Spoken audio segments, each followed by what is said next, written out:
calling all the gays. Are you out there? Gays, come in, gays. Do you receive me calling every gay? Come on in. Wrap up nice and warm. It is time we give you the gay vibration you deserve.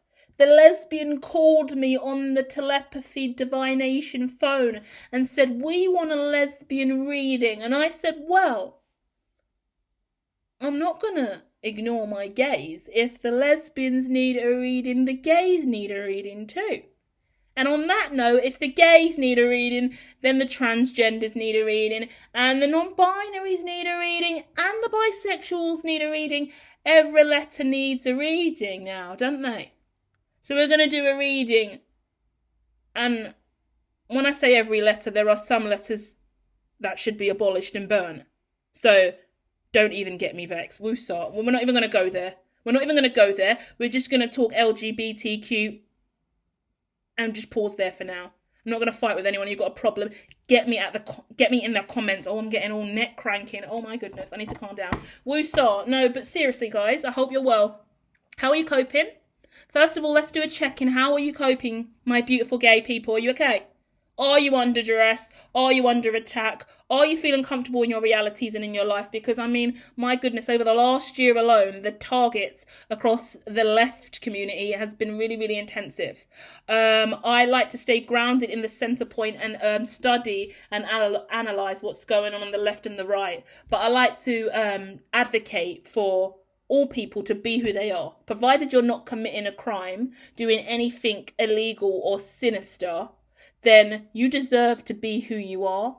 And I love to champion that. And tell me how you feel about this. Is this divisive? I want to say today I am talking to the most privileged group underneath the umbrella, for the gays started the trend. Yes, the gays came through. They were the pioneers for the same sex. Then the lesbians were like, wait, if you can do it, we can do it too. And then the trans were like, but wait, I want to dress up like you as well. And then it just flew on and on and on. That is not the formal historian story that is published across space and time. That is her interpretation. But let's dive in, because I want to know how you're getting on in life and if you are genuinely okay.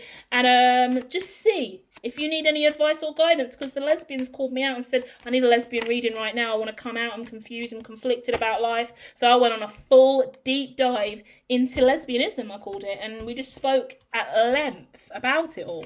So let's see what comes out for you guys. Aww. Oh my god, I love it. Oh my god, I feel so purposeful. These are really nice readings.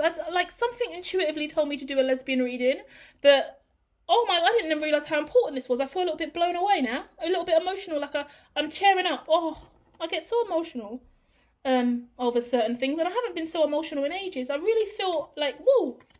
Oh my goodness. Oh my goodness. Give me a minute, guys. Please don't make me break down. Fucking hell. Chill, man. Oh my god, I need a minute. Oh my gosh. Right. The first card out is the oyster, and now there's loads of cards everywhere that I haven't turned over, but I want to just hone in on the oyster. Because the oyster card, this is in my Kim Cran's Animal Spirit deck. This card means so much to me personally. This card talks about broadcasting, opening up, coming out. What's inside of an oyster shell? The pearl. I'm talking to a gay who hasn't come out yet. Yeah? It's emotional because it's beautiful, because this is someone who's really young. I get entrepreneur as well, a young gay entrepreneur who hasn't come out. And I want to say welcome aboard, come to the party, but that's rude because I'm not even gay. Do you get what I mean? But like, I am an ally and I stand with you, you know? It's really emotional. Ace of Cups is out. Yeah? Someone is gay, and they're accepting that they're gay, and they're coming out, and oh, this is so touching. Thank you so much for me teaching me, because whoever I'm connecting with, you're teaching me, and I love when tarot is a teachable experience, and I'm learning through the cards and your vibration that you're sending me. This isn't about me, like the lesbian reading. I've got to bitch and rant about how I really feel about the lesbian community sometimes, and how they treat some of us. I got to be a little bit gripey and attitudey with you. It's so different because I have so much more love in my heart and so much awareness that this isn't an easy thing for you. And what's beautiful about it is I'm looking at someone that could be 50, 60, but they're only now coming out. So, and these are terms I would never use, so bear with me, okay? I don't know if they're community terms or not, but I want to say you're a young gay, yeah? And my terminology may be off. If it is, hit me in the comments and scream and shout at me. But that's what I get. I'm connecting with someone who is a young gay. You're only coming out now, and you could be 50 or 60 odd. But now's the time, and you've been wrapped up in a web of raising children, having a family. You could have even had a mistress. You could have had a life where only 3 other people knew that you were actually gay. And you didn't go out and speak about it. You felt burdened by it. There's something that you were doing in your life, some kind of prestige or role that you had, where coming out wasn't a thing for you. Aww. Give me a minute. I see a really interesting card here. Let me dive into what that means. The Lover's card has come out, and it's taken me to 2 different ideologies. Here we go. Wow. Hasn't been easy for you at all. And that's what people don't understand, and it does make me quite emotional, so I can only assume that if this is for you, you will feel emotional and you may cry after this or the week that follows, because we are unlocking elements of the psyche. And do you know what's really nice and why I do tarot in the first place and these kind of readings is because sometimes in life we have no one to affirm us. We have no confirmation. We sit with trauma and struggle and insecurity and ideologies of coming out, and they haunt us and they break us down. And we come from mothers and fathers and brothers and sisters, communities and neighborhoods and backgrounds and backdrops that tell us who we are isn't okay. For you and where you've been, gay hasn't been okay. Gay hasn't been accepted, and it was definitely nothing you were ever going to share with anyone else. It wasn't even something that you were willing to share with yourself. You suppressed your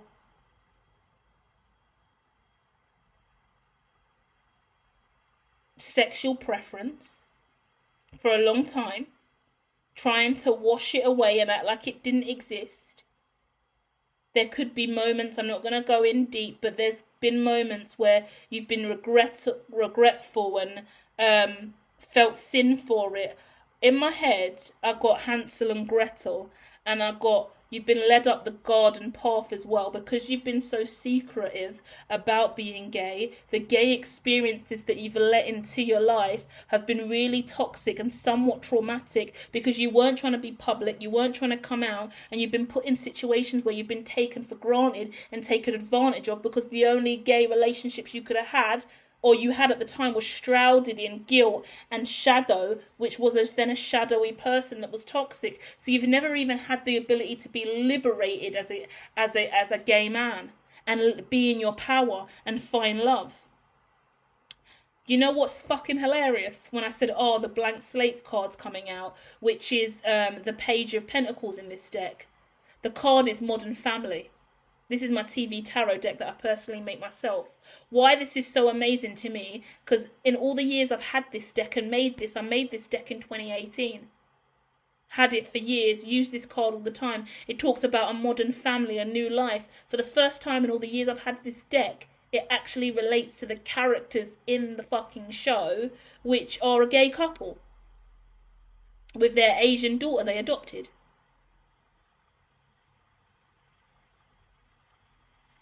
And that's kind of what's standing out to me, is that life that you want, you're going to have. I love when we can throw age out the window and just throw it in the fucking skip. Because what this says to me is, regardless of your age, you are young in love. You are a young, liberated gay. And you are opening the door to love, a loving relationship. You will have a husband and a child. Well done. Some of you may already, you know. That it's not an easy world to exist in either.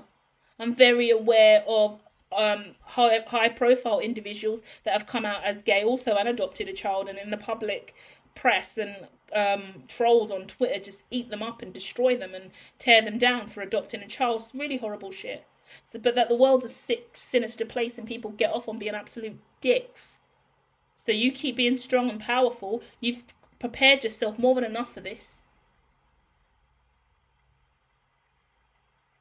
I hope that you can really walk away and get away mentally from the trauma that you've experienced in the past for being gay. Because I can't tell you what this TV show on Netflix is called. It's British. And it's about a trans man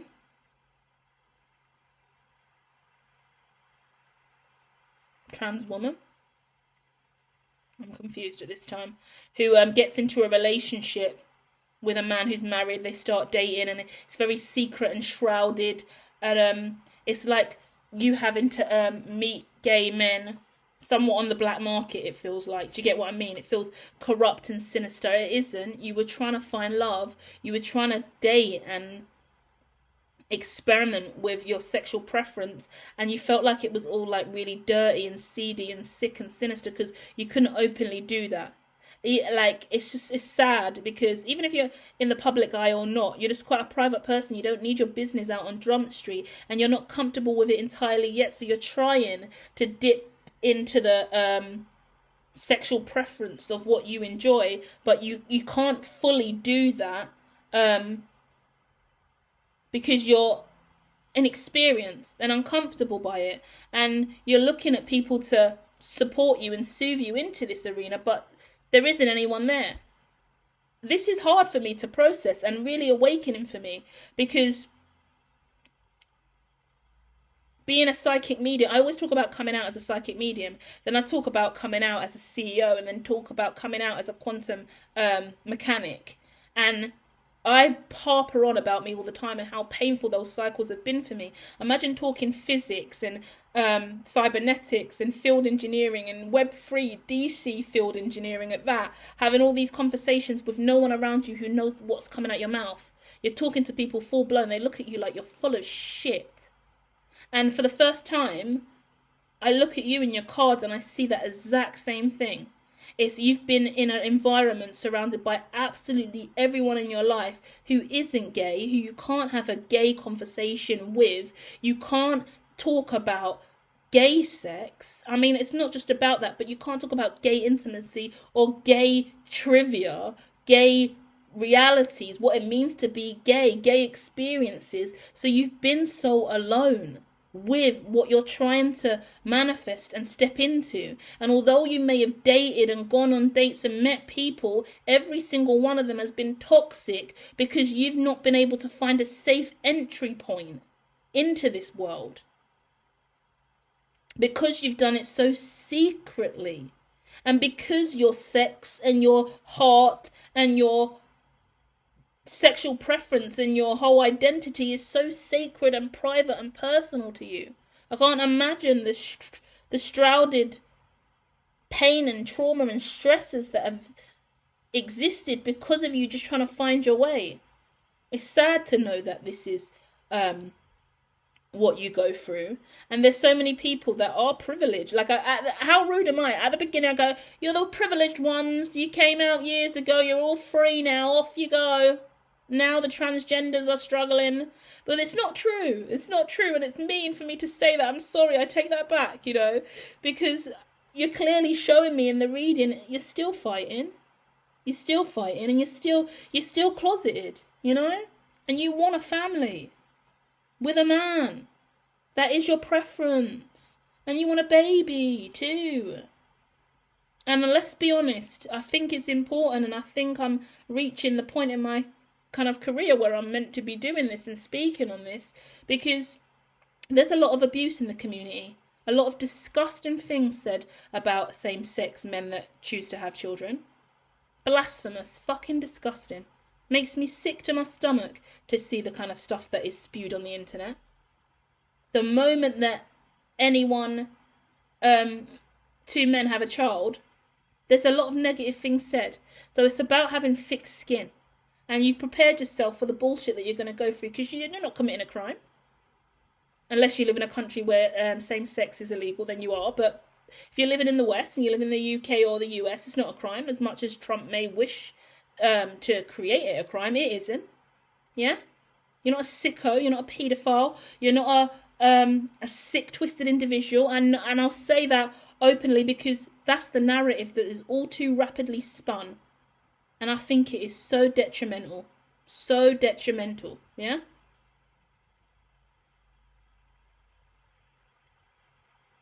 So I hear you, I receive you, I understand that there are serious problems where gay people are being abused and harassed and being called paedophiles for having a little boy. If you adopt a little boy or take a child away from their birth mother and bring them and raise them in your same-sex gay home, then you're this and you're that. Fuck off and let me live my life, because I'm not a sicko, but I do indeed love men. I love my man. I would like a husband. I want to settle down and be married and have a family. If you cannot understand that, that's fine, but you're not going to shit on me and make me feel like less of a human, because my history and my life and all the bullshit I've been through has been fucking torturous. And I'm a good man, a stand-up citizen who would never hurt a soul. And I would like a family. I would like to raise a child. And this is where conversations also need to be evolved, though, about how we teach our children about difference. This is where the education system falls on its knees, and we have war, civil war, rising more and more. Scares the life out of me, and this is why I do what I do and why we're here now, because the civil war on our hands amongst all of the kids that are growing up in same-sex homes, and those on the far left, versus those on the far right who are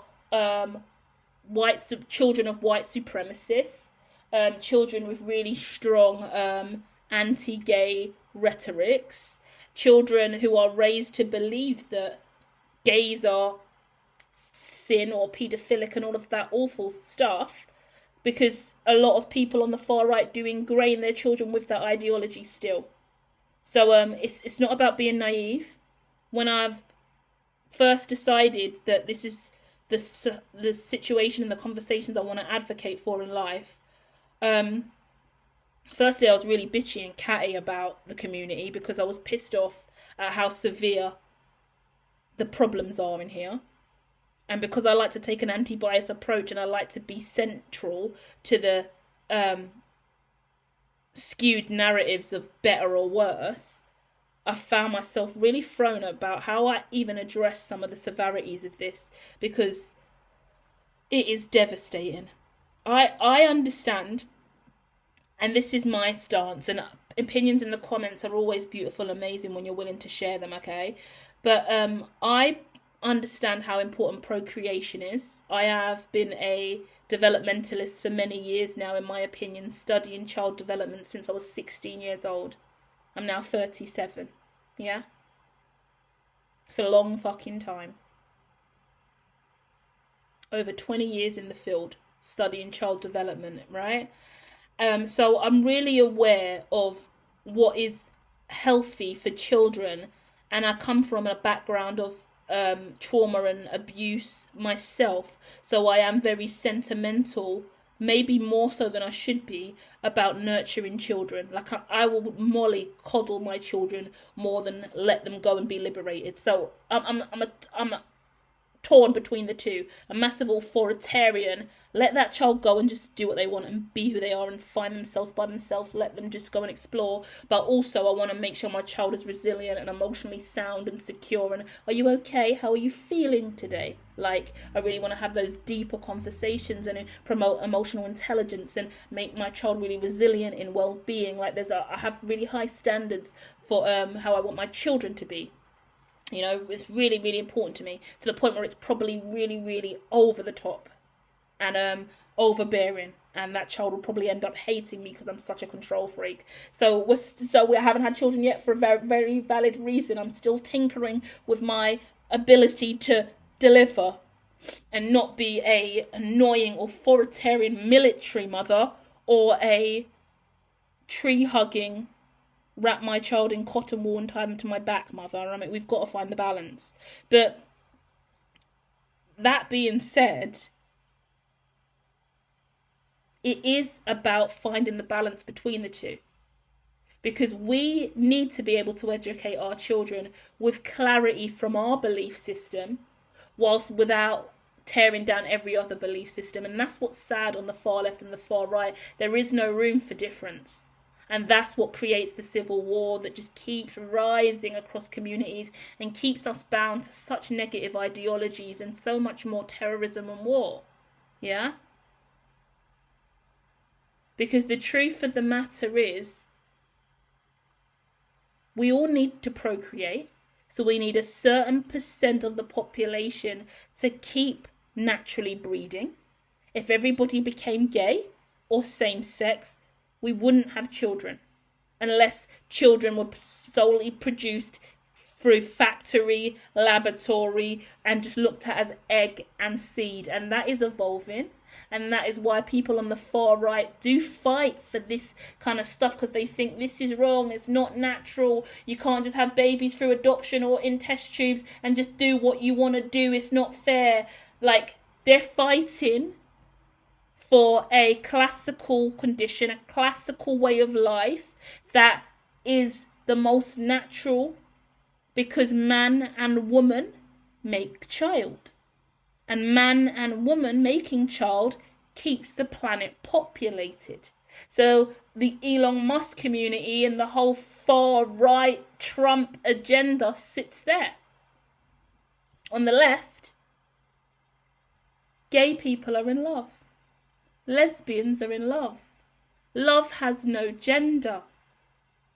Love is love, isn't it? And it's a beautiful thing.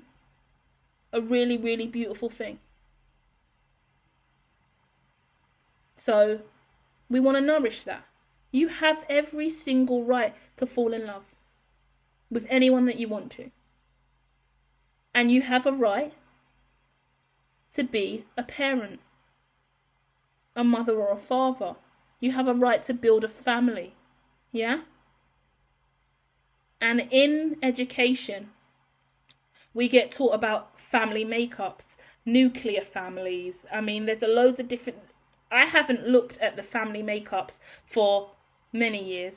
I haven't done any research probably since 2022, specifically in developmental studies for children specifically. I've moved on to machine and cyborg and technology and AI and machine and man. So I should probably go back and dive into exactly where we stand with the latest models of nuclear families, because they look very, family makeups, they look very different now, and that's why the modern family card's out, because we are evolving and people are intimidated by the evolution, Darwinism, neo-Darwinism of what family looks like today, because polyamory, multiple mums and dads all together,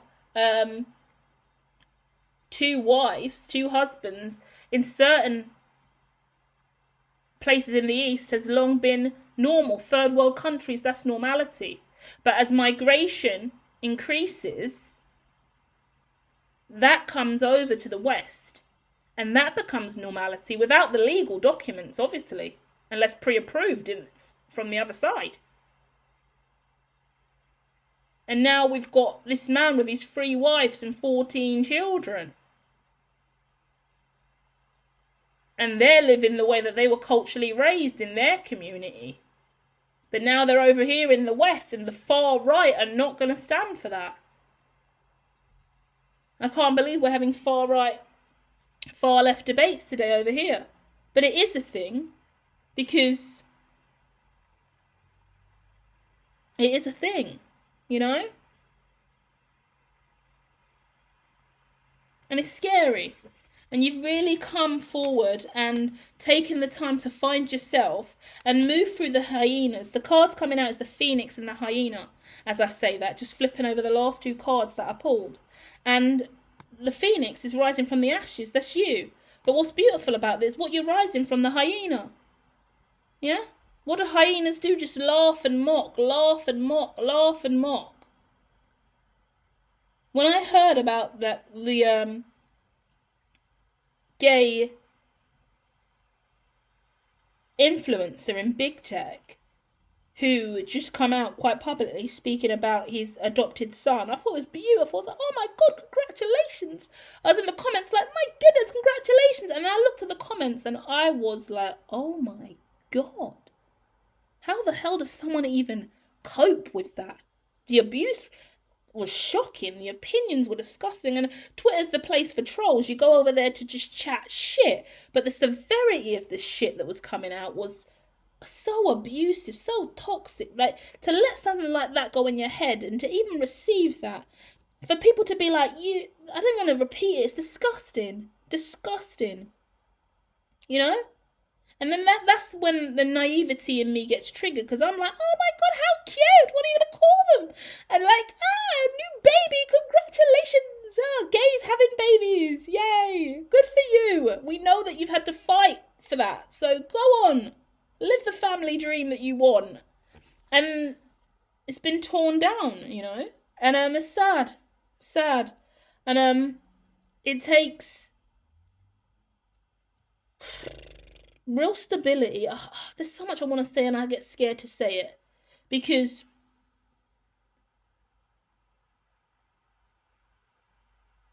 the paedophile issue, and that's always thrown on the LGBT community, especially with this gay adoption situation, I don't want to ignore, especially with the far-right movement, because the way I look at it, and the way, this is what I came to terms with actually yesterday when I was having a debate, it was the conversation of, predominantly in the West, paedophiles have been white old men.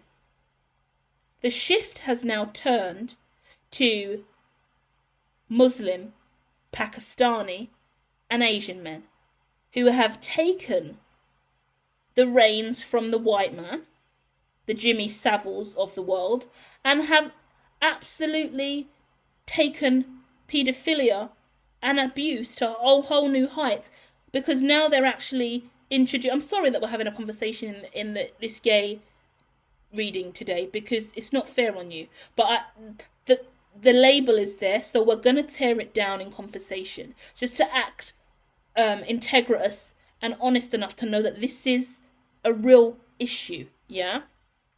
Then the Pakistani man is now coming out in the West, creating slaves, child slaves, sex slaves, abusing women left, right, and centre. So now, many men that would have been deemed on the far right before, best friends with Epstein and Savile, which were the primary paedophiles on the planet, are now derunged, and the illegal immigrant, the immigrant over here, who came from a place where 13-year-olds were allowed to have sex and prostitution is a legal, normal thing, and now in the West being the most demonic, dark, disturbing sickos the planet's ever heard of. So the far right now attack them. Valid. The news is enough to make you want to hurl over and die and cry for humanity and pray to God every day for something to happen to prevent this disaster. But then in that same breath, we go down the wrong. And then we go, not even so much, the gay adoption's an issue, but it's the transgender, non-binary issue that is, firstly, it's let's say the LGBTQ, but when we go underneath the umbrella, problems stem. Because underneath, we go from the far-right white man, who has been in the West dominantly abusing children, and it's just been something that the rich don't speak about, and it happens and it's casual, whatever.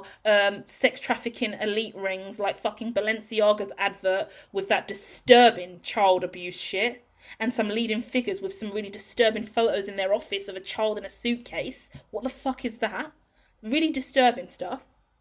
And then, obviously, now all of these Asians bringing their Asian practices from the legal age of being 13 to places in the UK where they seem to think that sex slaves are a thing. woosah, yeah? And then we go down to the umbrella. And once we hit the umbrella, we hit the new term that came out a couple years ago, minor attracted persons that feel like they exist under the umbrella, which are people that are publicly out there claiming that they are attracted to minors and they think that's an acceptable thing, and they're looking for a flag and some kind of rite passage where they're supported and advocated for as a group. So what that then does is that infringes on trans people and non-binary people that are not, and gay people. Lesbians I don't really hear so much about, but let me know if I'm wrong, but who are tarnished with that same brush. And actually the trans, there is a lot of trans paedophilia and trans sickos who are using the trans label as a way to abuse, molester, and enter spaces they shouldn't be. Now, when being trans benefits a rapist or a paedophile or a predator, we have serious problems. And the collective of trans, what's the word for them?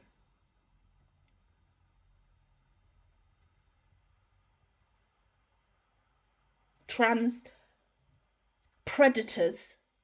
There's a special name for them. I can't quite get it, but they infer on the rest of the community. Same with non-binary, because it's easy to pick up that label and label it as something normal. I have seen the most hideous looking men dressed as women, and they're not doing it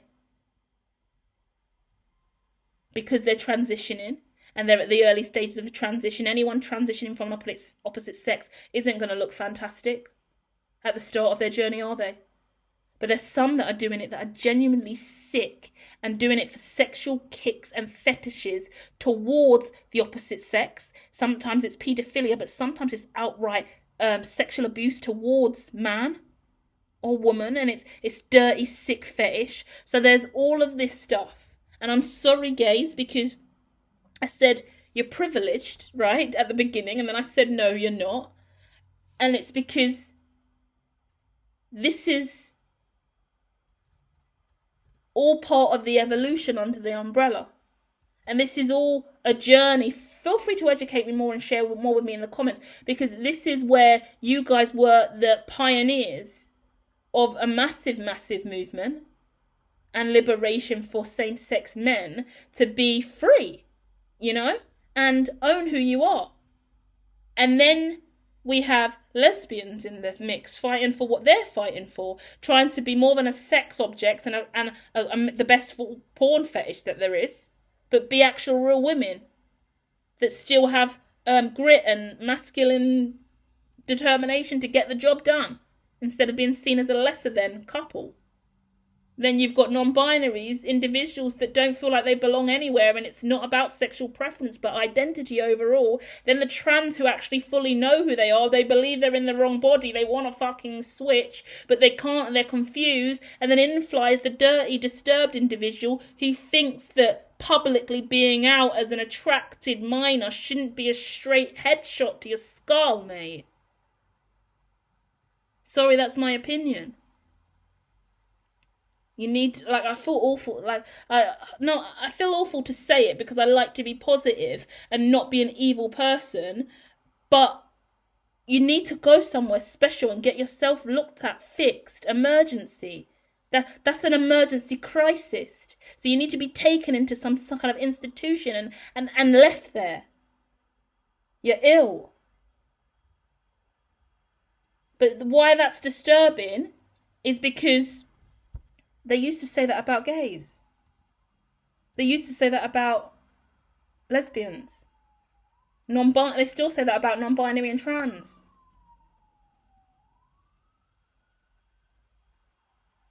Community's scary.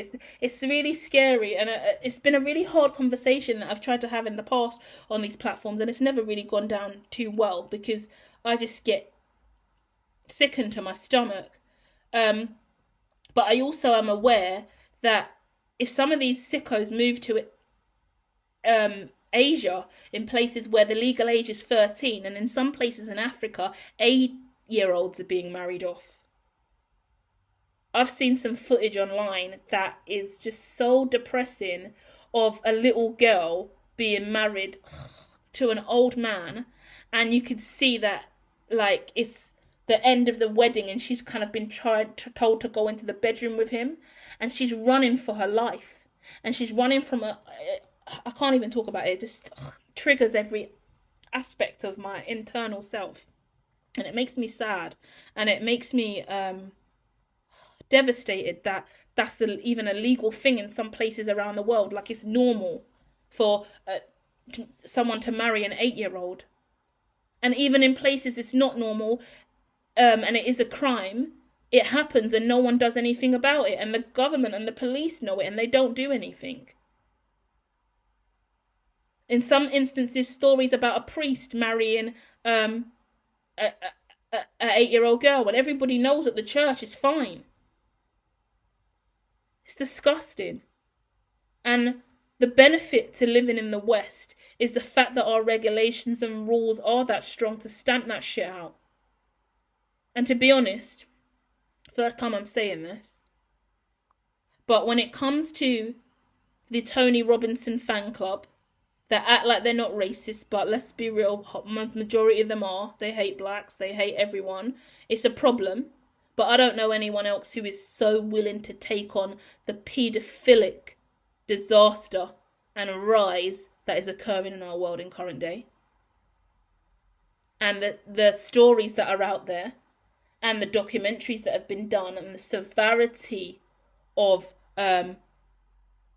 sexual abuse, sex cults, sex slaves, trafficking on a grand scale in the United Kingdom, and outing all of this disgustingness, where would it be? How would we get there? You know?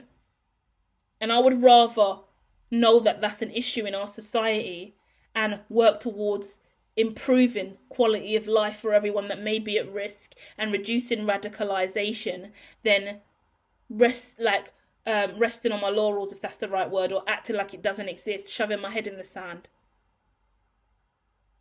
Because I'm a futurist, and everything I do, I always look at the long term.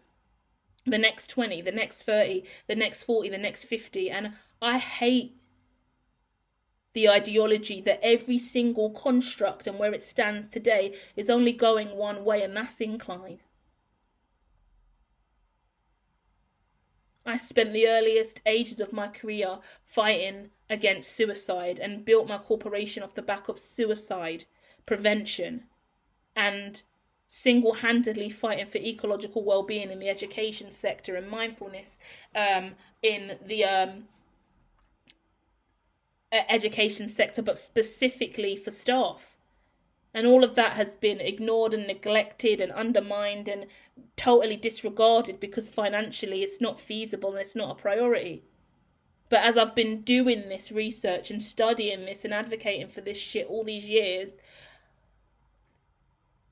incline. That's all there ever is, a fucking incline. And it hurts, and it's painful, and it's sad. And that's why we talk about these things. And that's why we find the strength to keep going. And that's why we've had this conversation today. And that's why I've addressed what I've addressed. And that's why you've taken the steps that you've taken in your life to get to where you are. Because the incline is real across the board. And you have seen the incline, and you have been fighting against coming out for a long time because of this. Yeah? Educate yourself, because power is power. Like, knowledge is power. Education is power. Power is in the knowing. So you need to know yourself, and you need to know what's going on in your community. You need to know that if you're associating with the LGBTQ umbrella, what's going on underneath it for real? What do you need to be aware of? Yeah?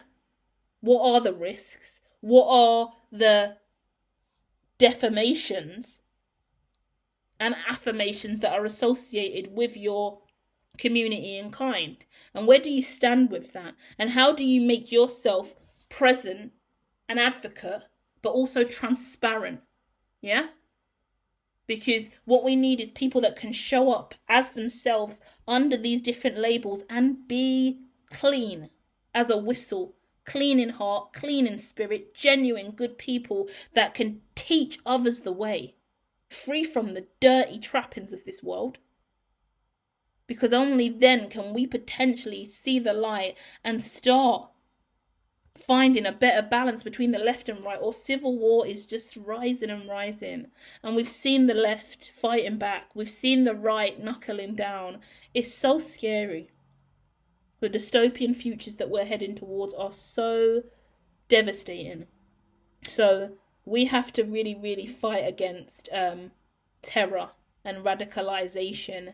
And unfortunately, it comes into this department, and it comes into something that stemmed all the way back from the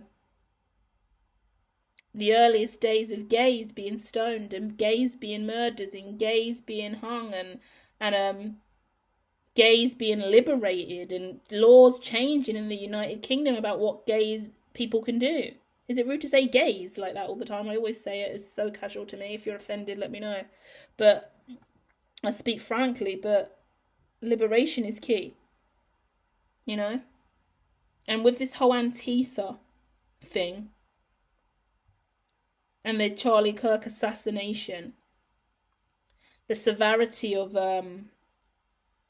word and free speech and the vengeance of people is just it's so sad. It's so sad, you know? So I don't want to drag the reading down, but I feel like it's been really important to have this kind of conversation, and I'm proud of you for finding your way out of the gay and choosing to be who you are against incredible odds, because we've discussed some really heavy shitty stuff, right? Yet you still deserve the life that you want, and you're gonna go and get that, yeah? So please choose to be an advocate for healthy, wholesome gayness, yeah? Teach other people the way, and stay positive, because you are allowed to be who you are. Love and light.